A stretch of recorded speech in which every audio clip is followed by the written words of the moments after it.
بل تپوس کړی دی چې په چارندام کې یعنی په اوداسه کې د مسې دپاره لاسونه لوندولو نه پس بعضې خلک لاسونو ته سڼ ورکوي، داسې سنډي.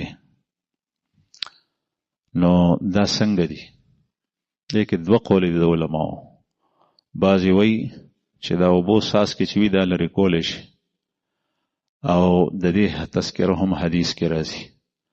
او بعضې وایي چې نه، چې کوم حدیث کې راځي د هغې مفهوم دا دی چې د خپلو لاسونو نه تاسو د اتي غوږونه مه جوړوئ چې هغې داسې خوځئ راخوځي دا سنډل شو، نو دا ښه نه دي. او دویم حدیث نه معلومیږي چې رسول الله صلی الله علیه وسلم اودس وکړو نو هغه به لاسونه نه اوبه څڅولې هغې مبارک.